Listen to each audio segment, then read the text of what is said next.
오늘 우리가 한 절의 말씀을 읽었습니다. 이 말씀으로 당신도 참된 어버이가 될 수 있습니다. 참된 어버이, 아버지, 어머니가 될 수 있습니다 라는 말씀의 제목으로 우리가 말씀을 증거합니다. 오늘 어버이 주일을 보내면서 우리 육신의 부모님, 또 돌아가신 부모님, 그 은혜와 사랑에 감사하고 동시에 우리가 부모됨에 대한 그 중요성을 다시 한번 생각하고요. 더 나아가서 이렇게 우리에게 부모님을 주시고 또 부모가 되게 하시고 앞으로 또 될 건데 이런 일들을 이루게 하신 하나님 아버지에 대한 사랑과 은혜를 생각하면서 감사하면서 그 사랑으로 치유되고 새롭게 되는 저와 여러분의 가정들 되기를 주님의 이름으로 축원합니다. 육신의 아버지와의 관계가요, 많은 경우에 하나님 아버지를 올바로 알지 못하게 하는 큰 걸림돌이 된다고 하는 사실 혹시 아십니까? 우리가 신앙생활을 하는 자들이나 신앙생활을 하지 않아도 이 땅에 태어난 모든 인간의 삶을 가만히 보면요, 그 모든 삶이 그 나의 육신의 아버지와 많이 관계가 있다는 것을 우리가 발견을 하게 됩니다. 제가 설교를 준비하면서 이런 정보를 하나 발견을 했습니다. 무신론의 심리학이라고 하는 책이 있어요. 무신론의 심리학 책이 있는데 그 많은 무신론자들의 심리를 분석을 해서 파헤친 책이에요. 사실 이 무신론 된 자들은요, 신이 없다라는 것에서부터 시작해서 무신론을 하나의 신으로, 하나의 신념과 종교로 퍼뜨리려고 얼마나 많은 애를 썼는지 책도 쓰고 저술도 하고 많은 그야말로 강연도 하게 되지요. 그래서 이 무신론자들의 심리를 파악해서 연구를 해서 쓴 책인데, 이 무신론자들의 심리는 살아온 인생 속에서 그들의 육신의 아버지와의 관계 때문에 이런 현상이 이러한 인생을 살게 됐다는 것을 알게 되었어요. 그래서 그 아버지와의 부정적 경험, 그리고 아버지로부터 받은 상처, 그리고 그 아버지의 부재든, 아무튼 그 아버지로 인해서 살아계신 하나님을 부정하고 외면하고 부인하게 되는 것에 이르게 돼요. 여러분, 가장 잘 알려진 그 무신론의 대표 주자가 누구냐면 니체예요. 신은 죽었다 이러고 자기도 죽었죠. 기독교인들 성경 맹렬히 비난하면서 끊임없이 자기의 무신론과 그리고 자기의 신념을 전달하고 또 이 세대에 많은 것을 남겼습니다. 원래 이 니체는 아버지와 정말 친밀한 관계였다고 해요. 근데 5살 때 이 아버지가 돌아가시게 됩니다. 그 돌아가신 아버지 때문에 이 상처를 입게 되고, 그리고 마음이 연약해지고, 그리고 아버지가 섬기고 믿던 그 하나님을 나중에 와서 원망하게 돼요. 자기 아버지가 죽은 이유가 하나님이 살아계시다면 이런 일이 있을 수가 없다라고 하면서 자기의 그 신앙을 하나님과 연결하여서 신은 죽어버렸다, 아무런 힘을 못 쓴다, 능력이 없다라고 결국 원망하며 하나님을 부정하게 되죠. 볼테르라고 하는 사람 여러분 잘 아실 겁니다. 이 볼테르도 물론 이신론을 주장을 했지만 하나님을 근본적으로 부정을 해요. 왜냐하면 이 아버지가 있었는데 이 아버지와의 관계가 너무 별로 안 좋았대요. 이 자라면서 볼테르가 아주 똑똑한 아이로 자랐는데 아버지는 이 볼테르가 법조인이 되기를 원했어요. 근데 이 볼테르는 문학가가 되기를 원한 거예요. 근데 이 볼테르가 아버지의 뜻을 따르지 않자 이 아버지가요, 감옥에 넣거나 아니면 서인도 제도로 귀양을 보내고 싶어가지고 온갖 방법을 다 따져요. 이런 아버지로부터 깊은 상처와 아픔 때문에 이 볼테르가 인격적으로 하나님을 부정하는 삶을 살게 돼요. 결국 모든 성경을 부정하고 불태워 버리고, 기독교는 곧 말살될 거다, 성경은 다 저거는 사실이 아니다, 반드시 100년 안에 사라질 거다라고 공격을 했다고 합니다. 뿐만 아니라 이 쇼펜하우라고 하는 사람은 염세주의 철학자로 잘 알려져 있죠. 이 사람의 책을 읽은 많은 젊은이들이 사실 자살을 많이 하는 경우가 있습니다. 17살 때 아버지가 건물 3층에서 떨어져서 자살하는 그 광경을 직접 보게 돼요. 어린 시절 아버지와 너무나도 친밀했고 너무나도 가까웠거든요. 근데 어머니의 사랑을 받지 못해서 아버지의 관계가 유일한 사랑의 관계였어요. 전부였어요. 그런데 그 아버지가 자살을 했는데 나를 버리고 자살을 했다 그래가지고 부모님이 자신을 영원히 버렸다라고 생각을 하게 되죠. 그래서 늘 우울한 날들을, 염세적인 삶을 살게 돼요. 그 후에 18살 때는 그런 글을 씁니다. 나는 이런 생각을 했다. 하나님이 이 세상을 만드셨다고? 아니다. 차라리 악마가 이 세상을 만들었다고 하는 편이 더 나을 것이다 라고 하면서 모든 것을 부정하고 부정적으로 보고 염세주의 철학자가 되어버렸대요. 또 한 분, 지그문트 프로이트라고 하는 이 사람은요, 아버지가 매우 연약했대요. 유약한 아버지였어요. 가족 부양 능력이 없었고 더구나 성도차증이 있었고, 그리고 이런 것을 보고 자란 이 프로이트가 아버지에 대해서 증오하고 혐오하게 됐다라고 하는 것이죠. 이런 철학자들이 이 삶들을 보면 아버지의 관계가 결정적으로 많은 영향을 끼쳤다라고 연구를 한 겁니다. 이렇게 많은 무신론자들이 자신의 육신의 아버지와의 갈등, 아픔 속에서 이러한 무신론자가 되었다라고 하는 거죠. 그래서 신은 원래 존재하지 않는데 인간이 자신들의 욕구, 원함, 욕망들 이런 것들을 충족하기 위해서 그 인간들이 신을 만들어냈다라고 하는 것입니다. 그러나 이들을 가만히 보면 그 육신의 아버지와의 관계, 상처, 그리고 그들의 심리 이런 것들이 왜곡되어 버린 거죠. 그래서 살아계신 하나님 아버지를 받아들이지 못하게 하는 것이에요. 결국 이것으로 말미암아 기독교 신앙을 부정하게 되고 그 넘어서 혐오하게 되고 기독교를 말살하려고 하는 데까지 있었습니다. 이런 과정 속에 미국에 2015년도에 이런 설문조사가 난 것을 제가 봤어요. 이런 통계가 있습니다. 그 2천만 명의 그 아이들이 파더리스 홈에 살고 있다라고 하는 거예요. 파더리스 홈, 이게 뭐냐면 아버지 없는 가정이다. 물리적으로 아버지의 부재, 아버지가 없는 것을 떠나서 아버지가 있어도 어떤 영향력을 받고 자랐는가, 아버지가 있어서 선한 영향을 받았는가, 아버지 때문에 부정적인 영향을 받았는가, 아버지의 관계 속에서 자란 아이들을 조사를 했다는 것입니다. 우리도 마찬가지죠. 아버지가 없든 있든 계시든 어떤 관계였냐. 그래서 청소년 시기에 감옥에 간 사람의 85%가 파들리스 홈에서 자란 자녀들입니다. 2천만 명의 자녀를 이렇게 조사를 한 거죠. 그리고 문제 행동을 가진 어린 아이들의 85%, 이게 파들리스 홈의 가정에서 자랐고, 약물 중독에 있는 사람의 75%가 그랬고, 10대에 임신하는 자들의 71%가 이런 파들리스 홈의 출신들이고, 모든 노숙인들 그리고 가출을 하는 어린이들의 90%가 파들리스 홈, 아버지의 관계 속에서 발생했다. 청소년 시절에 자살을 하는 경우가 63%가 파들리스 홈에서 나왔다고 해요. 사실 이런 문제가 아니더라도 우리가 겉으로 볼 때는 건강한 가정처럼 보이지만 깊이 들어가 보면 아버지와의 관계가 건강하지 못한 가정들, 그 관계의 어려움, 상처 때문에 고통받고 어려움 당하는 가정들이 사실 많이 있다라고 하는 사실입니다. 자, 그렇다면 이에 반해서 위대한 역사, 좋은 역사를 남긴 이 유실론자들의 삶을 또 연구를 했다는 거죠. 가만히 보면 이들은 아버지와의 관계 속에서 좋은 영향력을 받아낸 자들이라고 합니다. 우리가 잘 알고 있는 이 프랑스의 철학가이고 수학자인 이 파스칼, 3살 때 엄마가 돌아가셨어요.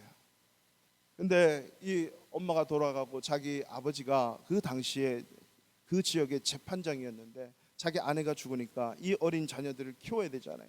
그래서 재판장을 관두고 이 아이들을 재혼하지도 않고 끝까지 열정으로 키웁니다. 특별히 이 파스칼이 수학과 과학에 이 흥미가 있다는 것을 알고 철저하게 도와줘요. 밥 먹으면서 화학의 폭발에 관해서 펌프가 어떻게 관을 타고 흘러가는지 이런 얘기들을 다 하면서 식사를 하면서 자녀들과 정말 많은 얘기를 한다는 거죠. 이 식사를 하면서 나누는 대화가 아주 좋은 영향력을 받게 되는 거예요. 여러분, 우리가 식사를 하면서 여러 가지 얘기를 하잖아요. 뭐 정치인도 얘기하고 경제, 사회, 학교 얘기, 직장 얘기, 뭐 교회 얘기, 이 사람 저 사람 얘기 다 하는데, 여러분 식사의 자리에서 절대 부정적인 얘기 하시면 안 돼요. 이거는 과학적으로 발견이 됐어요. 부정적인 얘기하면서 음식을 먹으면 그 모든 음식이 다 부정적으로 변해서요, 그게 안 좋은 음식이 나에게 들어가는 거예요. 예전에 제가 증명해서 보여드렸죠. 한번 가족이 밥 먹으면서 어떤 종류의 얘기를 하는가, 이 아버지와 어떤 종류의 얘기하는가, 그 밥상머리에서 이거 혼내고 하면 그 밥이나 물이나 모든 음식이 다 깨지는 거예요. 이거는 진짜예요, 진짜. 과학적으로 증명이 된 거죠. 그러니까 이 식사를 하면서 어떤 얘기를 하는가, 이 모든 철학자나 훌륭한 자들이 이렇게 아버지의 선한 영향력은 밥상머리에서 식사를 하면서 아주 좋은 영향력을 많이 가졌다라고 하는 거예요. 이 파스칼이 방세를 쓴 것을 여러분 다 읽어보셨을 거예요. 한 구절 한 구절들이 얼마나 우리에게 감동을 줍니까? 뿐만 아니라 성령을 체험하고 하나님을 만난 이 파스칼이 살아계신 하나님을 체험함으로 한마디 한마디 쏟아냈고, 그리고 훌륭한 철학자요, 그리고 수학자가 됐다라고 하는 거죠. 아버지의 그 사랑이 밑거름이 된 거예요. 제가 늘 가끔 소개하는 본해포 목사님, 우리 브로츠와프스 출신이에요. 이 본해포 목사님은 아버지가 아무리 바쁜 일정에도 항상 자녀들과 저녁 식사는 함께하는 것을 잊지 않은 거죠. 이 밥 먹는 게 여러분 우리 가정을 뭐라고 부르냐면 식구라 불러요. 식구. 입구자 먹을 식구 같이 밥을 먹는 거예요. 여러분, 함께 먹는다는 것은 정말 정말 중요한 거예요. 이 보네포도 아버지와 함께 식사하는 것, 이것이 자기가 39살 때 나라와 민족 앞에 이거는 아니다 라고 하나님의 말씀을 직언하게 하면서 결국 39세 때 나치 정권에서 죽게 되는데요, 그 순간까지 그를 보면 아버지에 대한 사랑과 존경을 가지고 생을 마감을 했대요. 이렇게 우리는 육신의 아버지에 대한 긍정적인 관계, 좋은 영향력, 이것이 바로 하나님 아버지를 체험하는 좋은 통로가 된다는 것이 분명하다라고 하는 거죠. 그렇다고 해서 아버지에 대한 긍정적 경험이 없는 사람이나 상처를 받은 자나 아버지의 부재나 아버지로부터 부정적인 체험을 가진 자들이 과연 희망이 없고 다 그렇게 빠질 것인가? 아니다. 모두가 다 니체나 볼테르처럼 무신론자가 되는 것일까? 그렇지 않다라고 하는 거죠.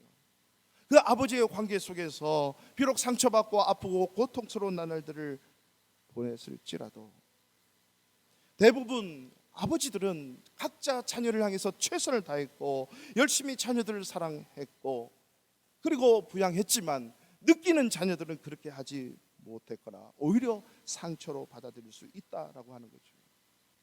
사실 아버지를 깊이 체험했던, 즉 하나님 아버지를 깊이 체험했던 그들이 눈에 보여지도록 육신의 아버지가 나를 그렇게 이끌었어 라고 하는 것은 확률적으로는 많이 보이지 않아요. 그렇지만 그 보이지 않는 영향력은 이루 말할 수 없는 것이거든요. 그래서 이런 가정 저런 가정에 우리 5월의 가정의 달을 맞이해서 이런 가정 저런 가정 모든 가정에 반드시 필요한 것은 바로 복음뿐이다 라고 하는 거예요. 복음이 가정에도 복음으로 역사될 수 있어야만 된다는 거죠. 부정적인 경험, 상처, 아버지의 부재라 할지라도 예수 그리스도를 통해서 하나님의 아버지를 만난다면 아버지가 훌륭하든 훌륭하지 못하든 나에게 상처를 입혔든 악영향을 줬든 그것을 다 뛰어넘어서 온전한 하나님 아버지를 만남으로 우리 또한 그 아버지의 마음을 받아 누릴 수 있다라고 하는 거죠. 이것이 바로 복음의 능력이고 말씀의 능력인 줄로 믿습니다. 그래서 오늘 말씀 이 제목, 당신도 참된 아버지가 될 수 있습니다. 저와 여러분 참된 어버이가 될 수 있습니다. 믿습니까? 복음이 그것을 가능하게 하는 것이거든요. 우리는 예수 그리스도를 믿음으로 예수님을 통해서 하나님 아버지와의 관계 속으로 들어가게 돼요. 성령의 교통하심으로 말미암아서 주님께서 우리에게 베풀어 주신 은혜와 하나님 아버지의 그 사랑을 우리는 경험하게 되는 것이에요. 바로 우리가 이 성령의 하나님은 그런 예수 그리스도와 하나님 아버지와의 관계 속으로 우리를 이끌어가는 그 일을 하시는 분이 성령님이세요. 우리가 수요일날 교리 공부를 하고 있는데 최근에 하나님의 속성 삼위일체에 대해서 배웠어요. 성부, 성자, 성령의 하나님은 관계의 하나님이다. 공동체의 하나님이다. 그죠? 그래서 우리 기독교의 신앙은요, 관계예요. 신앙은 관계예요. 우리 기독교를 관계의 종교라고 하는 이유가 여기에 있는 것입니다. 이게 복음입니다. 하나님과의 관계, 나와 너와의 관계, 나와 가족 간의 관계, 성도 간의 관계, 이웃 간의 관계, 믿는 사람들의 안 믿는 사람들의 관계, 숱한 관계를 맺어가면서 살 수밖에 없는 인간입니다. 오늘 어버이날 우리 부모님의 관계, 어차피 우리 청년들, 학생들 앞으로 부모님이 될 거예요. 왜? 우리는 부모로 말미암아 이 세상에 태어났거든요. 그러면 또 다른 부모로 우리는 살아가야 돼요. 모든 것이 관계 속에서. 예수님께서 이 땅에 오셔서 여호와 하나님을 신약에서는 아바, 아버지로 부르기 시작했다는 것. 여러분, 이 당시에 예수님이 이 땅에 오셔서 하늘에 계신 아버지를, 하늘에 계신 여호와를 아버지, 아바, 아버지라고 불렀다는 것은 엄청난 충격이었습니다. 여러분, 구약 성경을 가만히 보시면요, 창세기부터 여호와, 여호와 하나님, 전능하신 하나님 여호와가 쭉 나오면서 말라기까지 나오다가 마태복음에서 요한계시록까지 한 번도 여호와라고 하는 단어가 없었어요. 예수님이 이 땅에 오셔서 그렇게 최초로 성경 기록에 의하면 아버지라고 하는 것을 처음으로 사용하셨는데, 너희는 세상의 소금이다 빛이다 라고 하면서 너희의 착한 행실을 세상에 그렇게 보임으로 인해 그들로 하여금 하늘에 계신 아버지께 영광을 돌리게 하라. 여기서부터 하나님을 아버지라 예수님이 소개하셨습니다. 사실 사복음서에 약 170번이나 예수님은 하나님을 아버지라 부르고 있어요. 이때는 엄청난 충격이에요. 그리고 그 아버지를 아빠, 아빠, 아바, 아버지라고 얘기를 하는 거죠. 우리 어린아이를 좀 통제를 우리 집사님 권사님들은 해주셨으면 좋겠어요. 있는 건 괜찮은데 큰 소리 나지 않도록 좀 해주시면 감사하겠습니다. 우리가 하나님 아버지 여호와 하나님을 아바, 아버지라고 불렀을 때 유대인들은 그 예수를 보고 어떻게 살아계신 여호와 하나님을 자기 아버지라고 말할 수 있는가? 이거는 엄청난 신성 모독이고 이거는 있을 수 없는 일이다라고 그들은 여겼어요. 그래서 예수를 죽이려고 하는 거거든요. 예수님은 아버지를 아바, 아버지라고 합니다. 여러분, 아바라고 하는 건 사실 이때는 아람어를 사용했어요. 아람어로 아버지를 아바 그러거든요. 우리 대한민국은 한국말로 아빠 이렇게 얘기하잖아요. 엄마는 아람어로 뭘까요? 네, 임마. 우리 대한민국 엄마, 우리 말이 좋은 것 같아요. 엄마. 근데 임마 그러면 좀 이상하잖아요. 임마. 엄마를 임마 그러는 거죠. 예수님이 이 아버지를 아바, 아버지라 부릅니다. 예수님이 그렇게 불렀을 때 제자 빌립이 얘기합니다. 주여, 우리에게도 아버지를 보여주십시오. 그러면 우리에게 더 바랄 것이 없습니다. 이렇게 얘기했을 때 예수님이 나를 본 자는 아버지를 본 것이다. 내 안에 아버지가 있고 아버지 안에 내가 있다. 내 말이 너희 안에, 너희 말이 내 안에 아버지를 알게 될 것이다 라고. 아버지가 일하니 나도 일하고 아버지와 나는 하나다. 이 아버지와 예수님의 관계를 하나로 묶어서 그 관계가 어떤 것인지를 알려주시는 거예요. 그러니까 나를 본 자는 아버지를 봤다. 이 말은 예수님은 우리를 그 하나님 아버지와의 관계 속으로 우리를 끌어들이는 것이에요. 아버지와 나는 하나이다. 그렇기 때문에 우리가 예수를 믿는다. 이 말은요, 하나님 아버지를 믿는 것입니다. 아버지를 사랑하는 것이에요. 이 아버지를 믿는다라고 하는 것은 아버지 하나님을 만난다라고 하는 것이거든요. 예수님이 그렇게 하나님을 갖다가 아바, 아버지로 불렀다라고 하는 것은 그 관계가 우리 또한 아버지와 예수를 믿는 우리가 그런 아버지와의 관계가 형성이 된다라고 하는 거죠. 그래서 우리가 예수를 믿으면 반드시 이 경험을 해야만 해요. 그래서 우리가 하나님을 아버지로 부르게 되는 거죠. 그렇게 얘기해요. 예수님은 친아들이고 우리를 양자로 삼았다 이렇게 얘기하잖아요. 로마서 8장 15절 16절 보면 너희는 다시 무서워하는 종의 영을 받지 아니하고 양자의 영을 받았으므로 우리가 아빠 아버지라고 부르짖느니라. 성령이 친히 우리의 영과 더불어 우리가 하나님의 자녀인 것을 증언하시나니. 우리가 아빠 아버지라고 부를 수 있는 것은 성령이 친히 우리의 영과 더불어 예수님과 하나님과의 관계 속으로 이끌어서 우리 또한 양자의 영을 받아 그 하나님을 예수님처럼 아빠 아버지로 부를 수 있다라고 하는 거죠. 결국 삼위일체의 하나님의 관계 속으로 이끌어서 진정한 공동체가 뭔지, 진정한 관계가 뭔지를 우리에게 알려주시기 위해서 예수님이 우리를 그렇게 이끄시는 거예요. 이것이 바로 진정한 굿뉴스, 복음이라고 하는 거죠. 그 하나님을 멀리 계시지 않고 그 하나님을 아버지라고 부를 수 있는 것. 사실요, 우리가 예수 복음을 전해서 예수를 믿어서 따라하라 그러잖아요. 영접 기도할 때 하늘에 계신 우리 아버지, 나의 아버지, 이렇게 아버지라고 불러요, 하나님을. 근데 예수를 바로 믿고 그 하나님을 아버지 이렇게 입으로 뱉기가 상당히 쉽지 않아요. 우리 청년들이 복음을 전할 때 그런 얘기를 해요. 이게 따라하라 그러면 하나님 아버지, 그러면 하나님 이렇게 참 머물러요, 멈칫해요.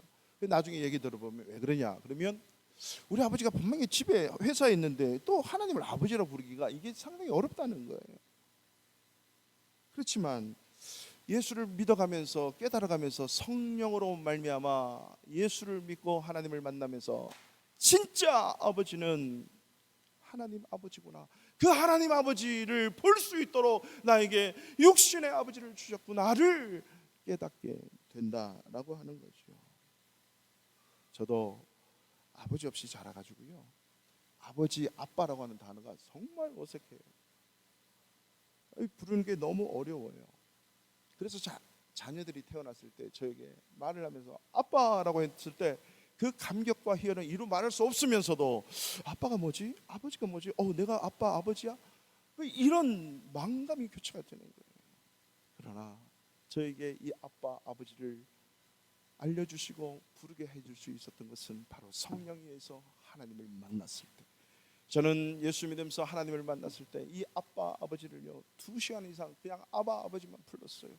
평생 못 불렀던 육신의 아버지 아빠를 부르지 못했기 때문에 2시간 넘도록 아빠 아버지, 이게 기도예요. 아빠 아버지 얼마나 감사한지. 그 아빠를 쉽게 용서할 수 있는 그 힘도 진짜 아버지가 우리의 하나님이 진짜 아버지인 줄 알았기 때문에.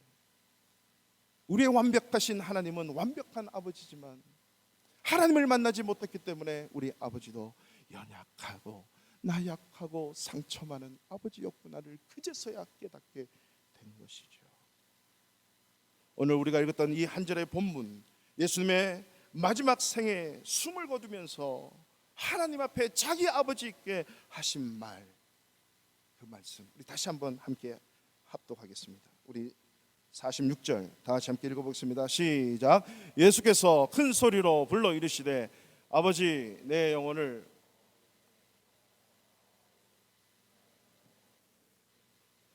아멘. 이 말씀은 예수님이 자신의 영혼을 아버지 손에 맡긴다, 마지막이, 그리고 가상치론 마지막 7번째 이 말씀을 하시고 숨을 거두시게 됩니다. 이 말씀의 의미가 뭘까요? 이제까지 자기 마음대로 살다가 자기 뜻대로 살다가 마지막 생명 다하니까 아버지 내 마지막 생명 주님께 드립니다 이러고 돌아가신 건가요? 그렇지 않아요. 이 말씀은 평생을 하나님의 손을 의지하고 자기 아버지의 손을 의지하며 살다가 마지막 그 순간에도 아버지 없이 내 영혼이 아무런 의미가 없음을 알고 자기의 마지막 이 영혼까지도 아버지께 믿고 맡기고 부탁하는 이 장면 아니겠습니까? 바로 예수님은 이 땅에 오신 것도 아버지의 손, 그 아버지 때문에, 이 세상에 오셔서 십자가를 지시고 죽으신 것도 그 아버지로 인해서 모두가 다 아버지의 손에 의한 것이에요.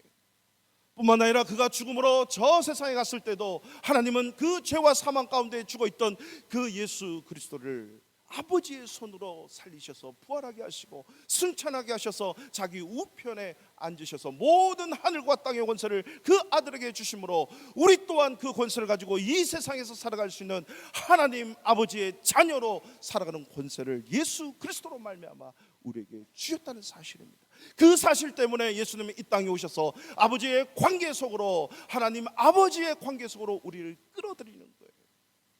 진짜 아버지를 만나야 너는 참된 어버이가 될 수 있어, 진짜 아버지를 만나야 진정한 참된 아버지가 될 수 있었다고 우리를 소개하고 이끌려고, 그 관계 속으로 끌어들이려고 이 세상에 오셔서 모든 죄와 사망을 짊어지시고 나를 위해 돌아가신 것 아니겠습니까?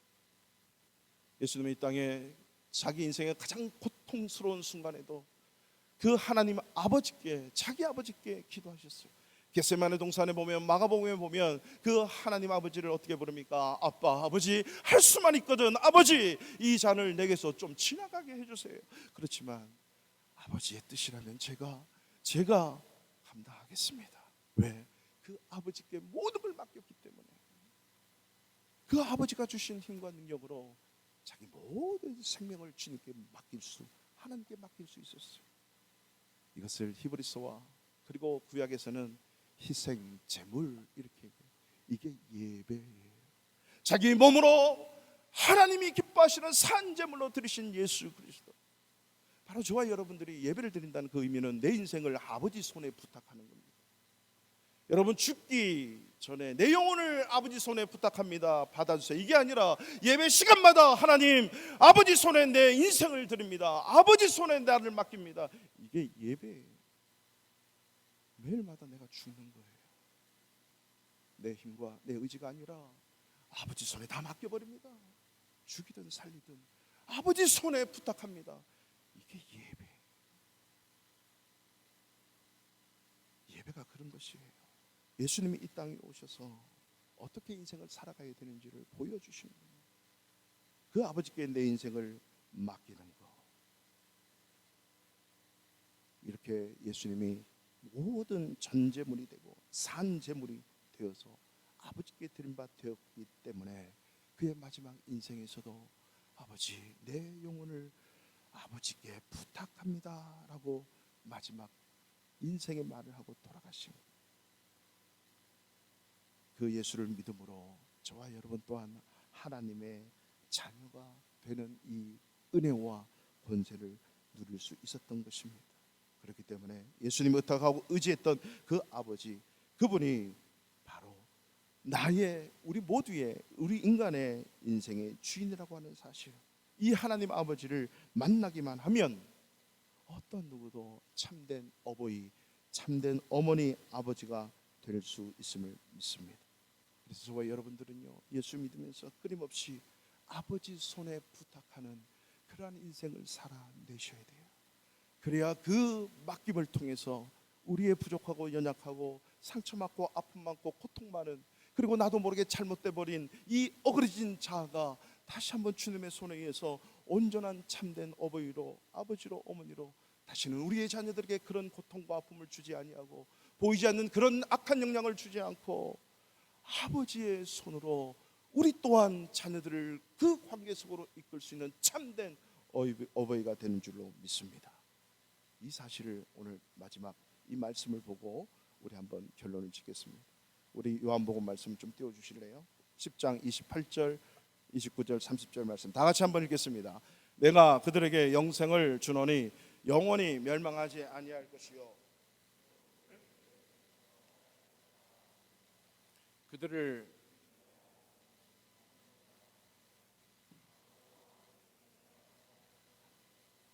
나와 아버지는 하나이니라 하신대. 아멘.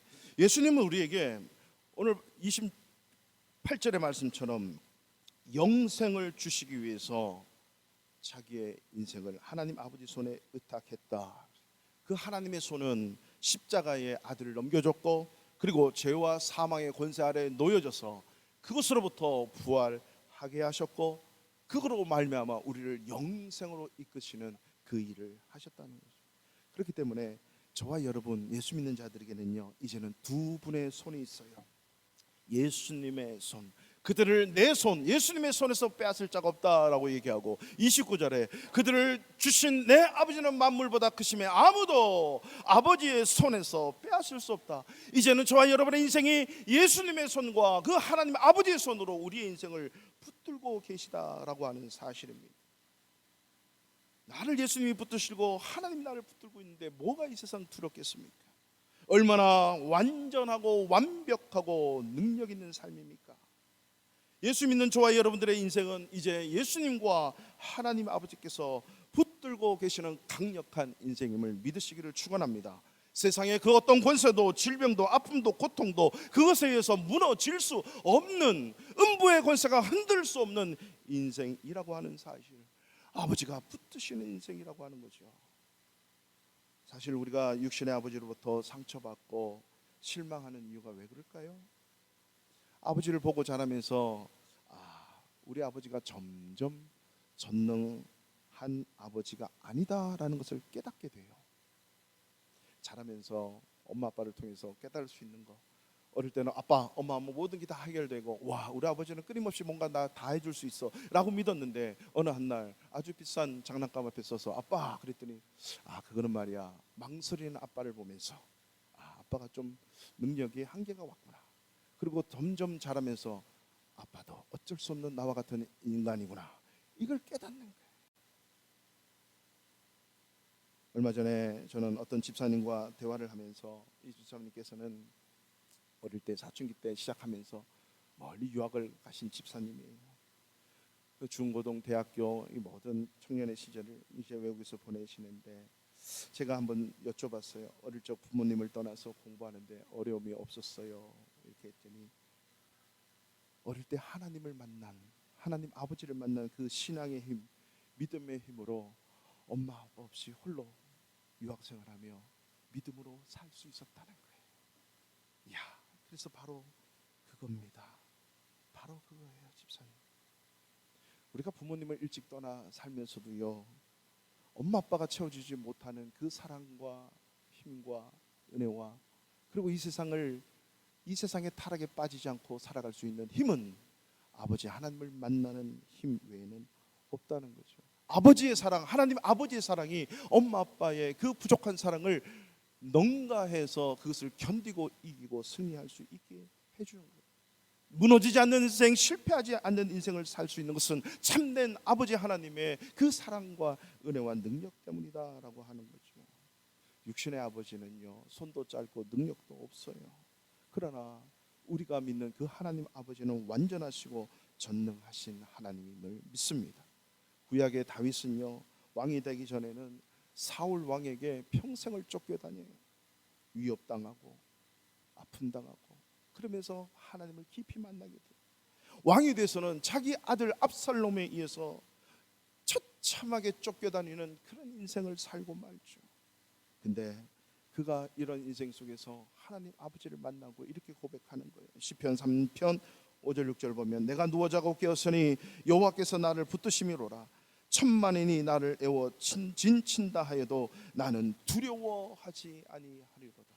사울이 달려들어도, 압살롬이 죽이려고 군대를 하고 궁궐을 빼앗는 일이 있어도, 살아계신 여호와 하나님 아버지께서 나를 둘러쳐 계시고 나를 애워 싸고 계시니까 어떠한 것도 두렵지 않다라고 고백하고 이길 수 있는 힘, 바로 하나님 아버지를 만났기 때문이에요. 우리를 돌보시는 하나님의 능력은 제한 없고 무한하고 영원하시기 때문입니다.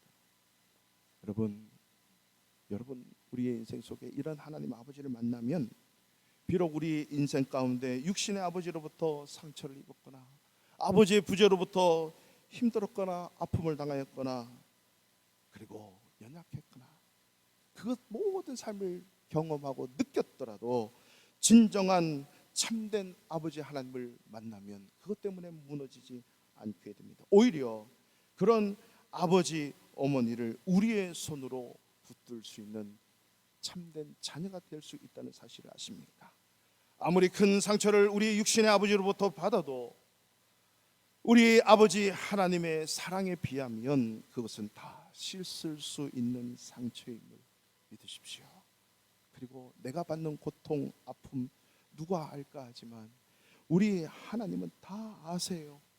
그 아버지 하나님은 그 능력의 손으로, 위로의 손으로 우리를 감싸고 모든 것을 만지시고 고칠 수 있는 충분하신 하나님 아버지임을 믿으시기 바랍니다. 우리가 이러한 아버지, 하나님 아버지의 사랑을 경험하면 어떤 육신의 아버지, 어머니 진정한 그 사랑으로 부모님을 사랑할 수 있는 겁니다. 여러분의 인생 순간순간, 오늘 이 본문에 예수님께서 드린 것처럼 순간순간 아버지 손에 부탁합니다. 아버지 손에 맡깁니다. 끊임없이 주님 앞에, 하나님 내 인생을 주님 앞에 맡깁니다. 주님 책임져 주십시오. 이러한 진정한 고백이 회복될 수 있기를 원합니다. 그럴 때 여러분은 이 땅 위에서 참된 진정한 어머니가 되고 아버지가 될 줄로 믿습니다. 이런 은혜가 5월 한 달 동안 저와 여러분의 가정 가운데 충만히 흘러가는 복되고 아름다운 믿음의 가정 되기를 주님의 이름으로 축원합니다. 다 같이 자리